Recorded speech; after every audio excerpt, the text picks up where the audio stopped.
Assalamualaikum warahmatullahi wabarakatuh. Perkenalkan, kami dari kelompok 9 dengan tema makalah yaitu Strategi dan Metode Pembelajaran PKN DMI yang beranggotakan yaitu saya, Suci Indah Noviana NIM 1931411114 dan rekan saya yaitu Lutfiana Nur Adilah dengan NIM 1931411117.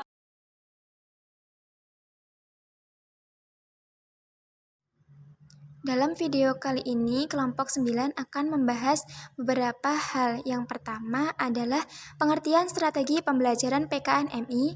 Yang kedua, macam-macam strategi pembelajaran PKN MI. Yang ketiga, yaitu kriteria pemilihan strategi pembelajaran PKN MI. Yang keempat, pengertian metode pembelajaran PKN MI. Dan yang kelima adalah macam-macam metode pembelajaran PKN MI.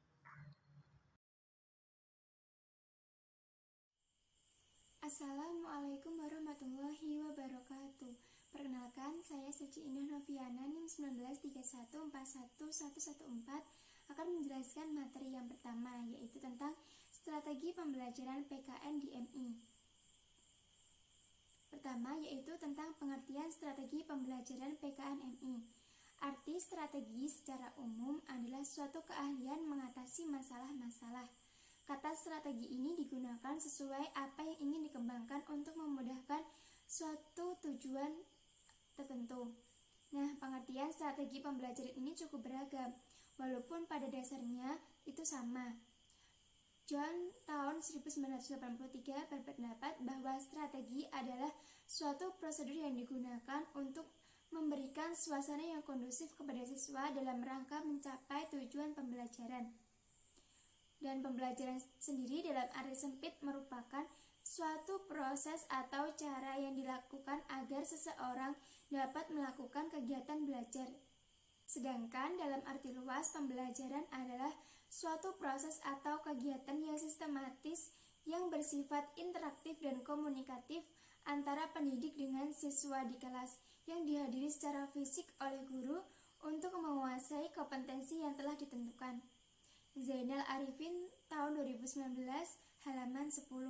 Nah, jadi dapat disimpulkan bahwa pembelajaran merupakan kegiatan yang disusun secara sistematis dan terprogram dalam desain instruksional untuk membuat siswa belajar secara aktif. Kegiatan pembelajaran tersebut berupa interaksi dan komunikasi antara siswa dan guru. Sedangkan pengertian strategi pembelajaran sendiri yaitu menurut Dick dan Carey mengatakan bahwa strategi pembelajaran adalah komponen umum dari suatu set materi dan prosedur pembelajaran yang akan digunakan secara bersama-sama. Selain itu juga, menurut Seal dan Ricky pada tahun 1994 halaman ke-31, strategi pembelajaran adalah spesifikasi untuk memilih dan mengurutkan kejadian dan aktivitas dalam pembelajaran. Jadi dapat disimpulkan dari beberapa pendapat di atas bahwa strategi pembelajaran adalah pendekatan menyeluruh dalam suatu sistem pembelajaran yang berupa pedoman umum dan kerangka kegiatan untuk mencapai tujuan umum pembelajaran yang melukiskan prosedur yang sistematis dalam membantu usaha belajar peserta didik dalam mengorganisasikan pengalaman hidup, mengatur dan merencanakan bahan ajar untuk mencapai tujuan pembelajaran tertentu. Yang kedua adalah strategi pembelajaran PKN DMI. Strategi pertama yaitu strategi jigsaw.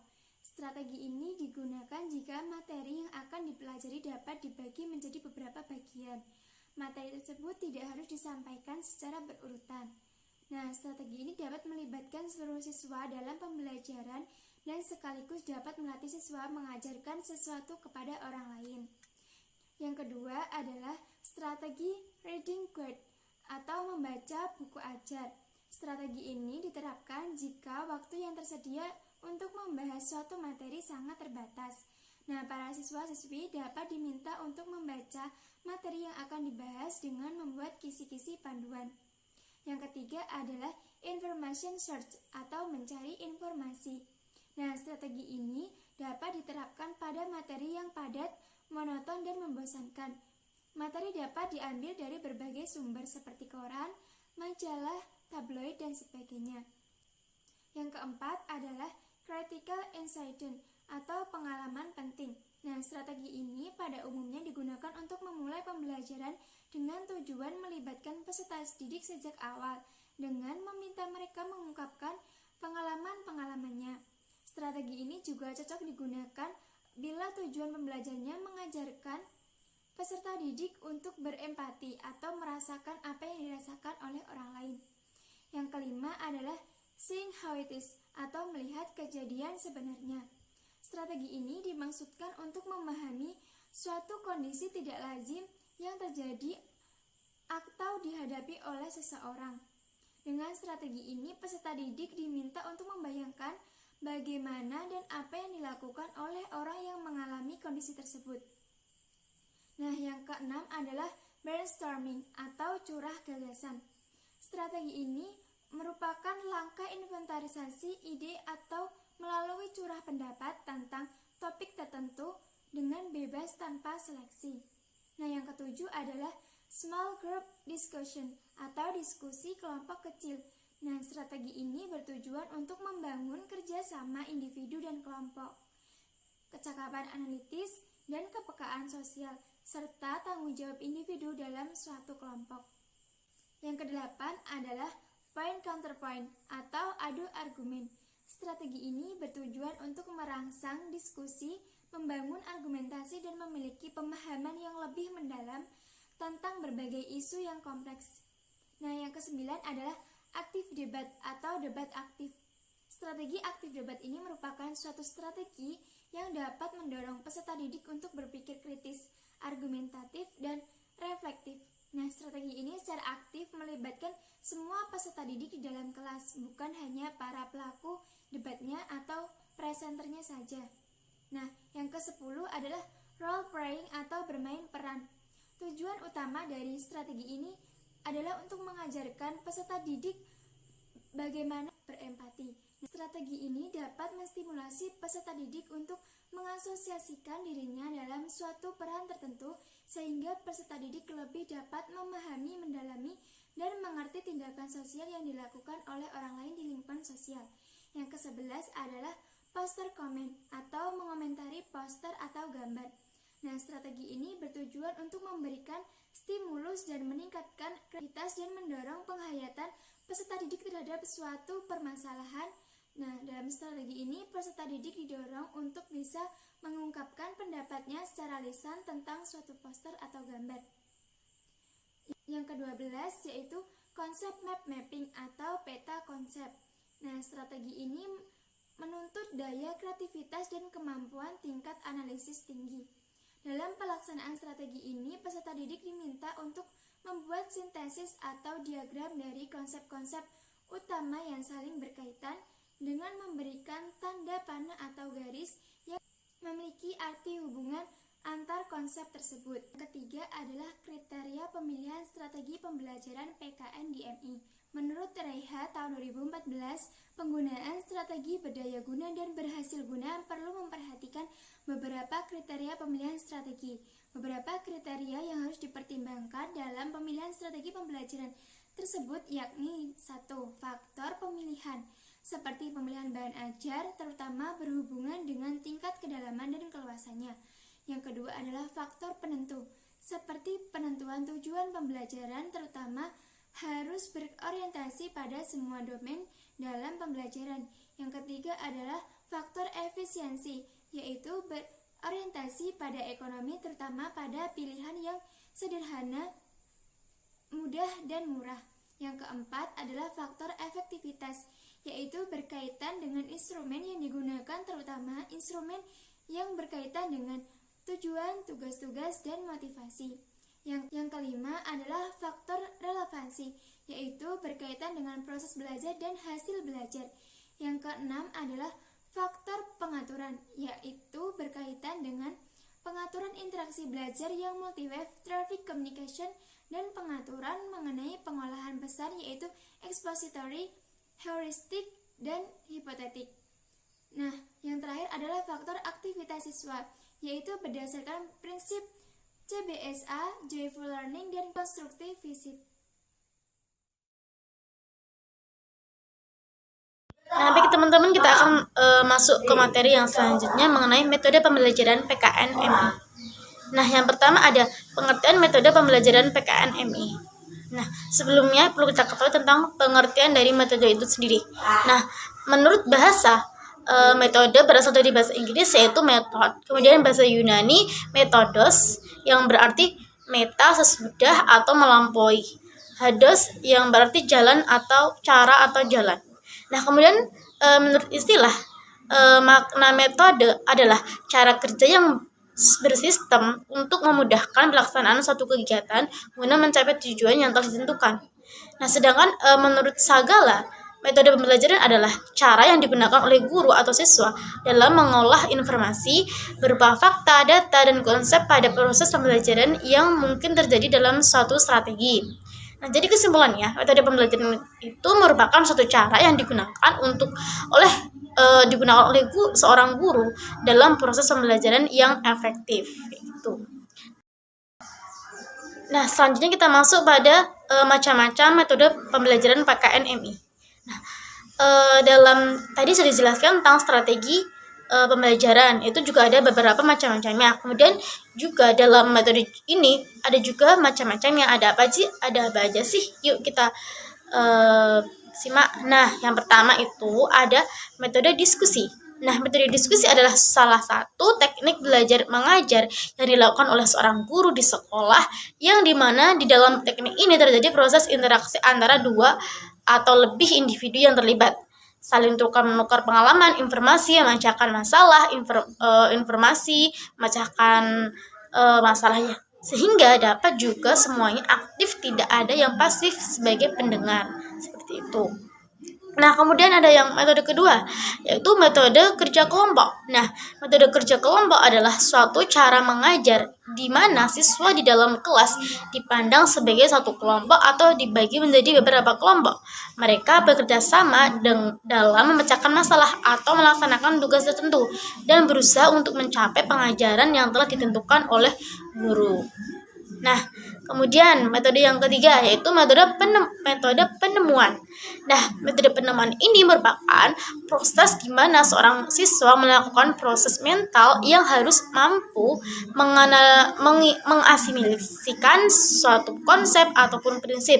Jadi maksud dari proses mental ialah mengamati, mencerna, mengerti, menggolong-golongkan, membuat dugaan, membuat kesimpulan, dan lain sebagainya. Nah, sedangkan prinsip yang dimaksud dalam metode ini yaitu siswa dibiarkan menemukan sendiri atau mengalami mental itu sendiri, sehingga guru hanya membimbing dan memberikan instruksinya saja, seperti itu. Nah, kemudian metode yang selanjutnya yaitu ada metode penyajian tanya jawab. Nah, metode penyajian tanya jawab ini merupakan suatu cara untuk memberikan motivasi pada siswa agar bangkit pemikirannya untuk bertanya selama mendengarkan pelajaran atau mengajukan pertanyaan-pertanyaan mengenai isi pembelajaran yang sedang diajarkan guru agar dimengerti, bermanfaat, dan dapat diingat dengan baik. Nah, kemudian metode yang kelima yaitu metode ceramah. Nah, metode ceramah ialah cara mengajar yang paling tradisional dan telah lama dijalankan dalam sejarah pendidikan, yaitu di mana seorang guru menularkan pengetahuannya kepada siswa secara lisan atau ceramah. Adapun langkah-langkahnya yaitu yang pertama, langkah persiapan. Nah, tentunya diperlukan persiapan dalam kita mengajarkan metode ceramah ini. Kemudian ada juga metode langkah selanjutnya ada penyajian. Nah, setelah persiapan tentunya kita menyajikan materi pembelajaran tersebut. Kemudian ada yang ketiga, langkah generalisasi, dan yang terakhir ada langkah aplikasi penggunaan. Nah, kemudian selanjutnya metode yang keenam yaitu metode karya wisata. Nah, metode karya wisata ialah suatu cara penyajian bahan pelajaran dengan membawa murid langsung kepada objek yang akan dipelajari di luar kelas. Nah, seperti yang kayak study tour kayak gitu. Nah, itu kan kita belajarnya atau kita berkarya wisata ke tempat lain atau di luar kayak gitu. Nah, karya wisata ini dapat dilakukan dalam waktu singkat beberapa jam saja ataupun cukup lama sampai beberapa hari. Nah, dengan adanya karya wisata ini tentunya siswa dapat memperoleh banyak pengalaman, terus banyak pengetahuan, dan tentunya si siswa ini juga senang dalam karya wisata tersebut. Nah, kemudian langkah metode selanjutnya yaitu ada metode demonstrasi atau ini metode yang ketujuh ya. Nah, metode demonstrasi ini biasanya digunakan untuk memperagakan atau menunjukkan suatu prosedur yang harus dilakukan peserta didik yang tidak dapat dijelaskan hanya dengan kata-kata saja. Metode demonstrasi ini diartikan sebagai cara penyajian pelajaran dengan memperagakan dan mempertunjukkan kepada peserta didik suatu proses, situasi, atau benda tertentu yang sedang dipelajari baik dalam bentuk sebenarnya maupun dalam bentuk tiruan. Nah, kemudian metode yang ke-8 yaitu metode inquiry. Nah, apa sih metode inquiry? Nah, metode inquiry merupakan kegiatan belajar mengajar di mana siswa dihadapkan pada suatu keadaan ataupun masalah untuk kemudian dicari jawabannya atau kesimpulannya. Nah, kegiatan inquiry ini dilakukan secara perseorangan, kelompok, ataupun seluruh kelas atau klasikal kayak gitu, baik di dalam kelas maupun di luar kelas. Nah, inquiry juga dapat dilakukan dengan berbagai cara seperti diskusi antar siswa, tanya jawab antar guru dengan murid, dan lain sebagainya. Nah, kemudian metode yang ke-9 ada metode modeling. Apa sih? Nah, metode modeling merupakan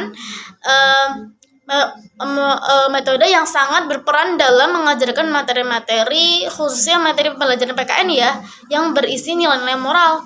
Nah, anak akan melihat dan mengamati apa yang dilakukan model, kemudian dimenadukannya dalam perilaku.